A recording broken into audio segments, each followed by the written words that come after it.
మూడులు చందమామ కథ. హంగేరీలోని ఒక గ్రామంలో ఒక కాపుకు మూర్ఖురాలైన భార్య ఉండేది. మూర్ఖత్వానికి తోడు ఆమెకు అంతులేని మొండితనం కూడా ఉండేది. తన భర్త ఏది చేసినా ఆమె తప్పు పట్టేది. అతను చేసే ప్రతి పని తాను ఇంకా బాగా చేయగలనని ఆమెకు నమ్మకం. ఒక 7 కాపు కోతలు నూర్పిళ్ళు పూర్తి చేసి ధాన్యాన్ని సంతకు తీసుకుపోయి వర్తకులకు అమ్మే ప్రయత్నంలో ఉండగా అతని భార్య, నీకేమీ తెలీదు, నన్ను వెంట పెట్టుకుపోతే ధాన్యం మరింత బాగా అమ్మగలను అన్నది.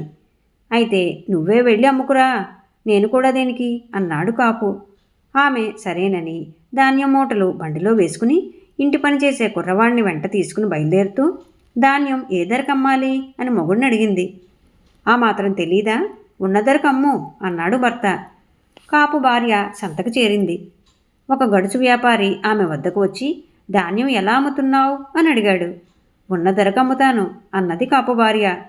ఉన్న ధర కనుక్కు వస్తానని ఆ వ్యాపారి అవతలకు వెళ్ళి వచ్చి, ఉన్న ధర ఏమిటంటే సగం అప్పుగా ఇవ్వటము, మిగతా సగము వాయిదా మీద తీర్చటమును అన్నాడు. సరే, అలాగే అమ్ముతాను, కానీ నాకు డబ్బు ఎప్పుడు చేతికి వస్తుంది అన్నది కాపు భార్య. మళ్ళీ సంతనాడు అన్నాడు వ్యాపారి. కానీ మనం ఒకరినొకరు ఎలా పోల్చుకోవాలి అన్నది కాపు భార్య. నా పాత కోటు నువ్వు తీసుకుని నీ ఉన్ని పచ్చడం నాకు ఇయ్యి, ఎవరి వస్తువులు వాళ్ళు గుర్తించడం తేలిక కదా అన్నాడు వ్యాపారి. కాపు భార్య తృప్తిపడి తాను కప్పుకున్న పచ్చడంతో పాటు ధాన్యాన్ని వ్యాపారి పరం చేసి వాడి పాత కోటు తీసుకుని తర్పంగా ఇంటికి తిరిగి వచ్చేసి తాను చేసిన నిర్వాహకం గురించి గొప్పగా తన మొగుడికి చెప్పింది. కాపు భార్య మీద మండిపడి, చీ మూడులారా, నీలాంటి బుద్ధి తక్కువ మనిషి మరొకరు కనిపించిన దాకా ఇంటికి రాను అంటూ ఇల్లు వదిలి బయలుదేరాడు. తన పెళ్ళాం కన్నా మూడులు ప్రపంచంలో ఉంటారని అతను నమ్మలేకపోయాడు. అతను నింపాదిగా నడుచుకుంటూ అడవకుండా వెళ్ళేసరికి ఒక ఇంటిలో దీపం వెలుగు కనిపించింది. అడవి మధ్య పొలాలు, ఇల్లు ఉన్నాయి. కాపు ఆ ఇంటి తలుపు తట్టేసరికి ఒక వయసు మళ్ళిన ఆడిదే తలుపు తెరిచి, ఎవరు నాయనా, ఎక్కడి నుంచి వస్తున్నావు అని అడిగింది. ఈ మనిషి తెలివితేటలు ఏ పాటివో తెలుసుకుందామనుకుని కాపు ఆమెతో, ఇప్పుడే పరలోకం నుంచి వస్తున్నాను అన్నాడు. ఆమె ఏమీ ఆశ్చర్యపడక, అలా అయితే నా కొడుకు గాని నీకు తెలిసినా నాయనా అని అడిగింది.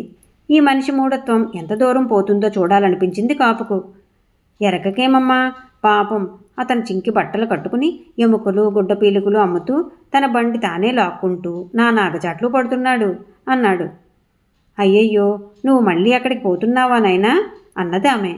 అవునమ్మా, రేపు ఉదయానికి నేను అక్కడ ఉండాలి అన్నాడు కాపు. అయితే ఒక పని చేసి పెట్టు బాబు, పండగ చేసిన పెద్ద అప్పచ్చులు ఇంకా 3 మిగిలి ఉన్నాయి.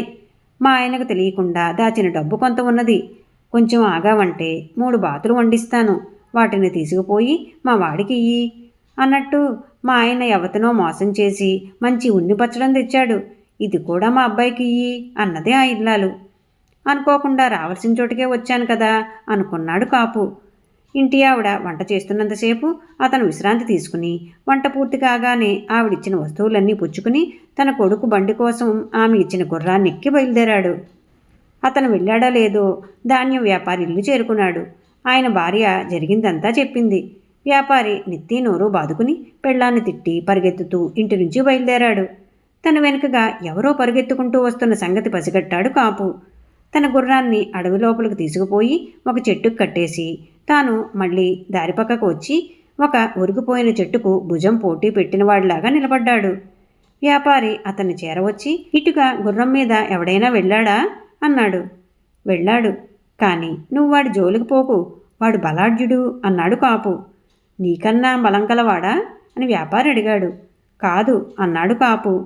నువ్వు వెళ్ళి వాడిని కాస్త పట్టుకోవద్దు, నీకు డబ్బు ఇచ్చుకుంటాను అన్నాడు వ్యాపారి. నేనెలా వెళ్ళేది, ఈ చెట్టును పడిపోకుండా నిలవకపోతే మా కుటుంబం సర్వనాశనం అవుతుంది, అది ఒక శాపం అన్నాడు కాపు. నువ్వు తిరిగి వచ్చేదాకా ఈ చెట్టు పడకుండా నేను చూస్తానులే, ఆ వెధం త్వరగా పట్టుకురా, వాడు నా పెళ్ళాన్ని మోసం చేసి చాలా కాజేశాడు అంటూ ధాన్యం వ్యాపారి చెట్టుకు తన భుజం పోటీ పెట్టాడు. కాపు తన గుర్రాన్ని విప్పి దాని మీద తన ఇంటికి తిన్నగా వెళ్ళిపోయి తన భార్యతో, నీకన్నా బుద్ధి తక్కువ వాళ్ళు ఇంకా ఉన్నారు కనుక ఇంటికి తిరిగి వచ్చాననుకో అన్నాడు. నేను ఎప్పుడో నీకు ఆ మాట చెప్పాను, ఈ లోకంలో నేనొక్కతనే బుద్ధి తక్కువ దాన్ని అయినట్లు మాట్లాడతావు అన్నది కాపు భార్య. ఆ మాట బుద్ధిగానే అన్నావు అనుకున్నాడు కాపు. ఈ కథ మీకు నచ్చినట్లయితే లైక్ చేయండి, షేర్ చేయండి. మరిన్ని మంచి కథల కోసం మా సంపత్ ఛానల్ సబ్స్క్రైబ్ చేసుకోండి.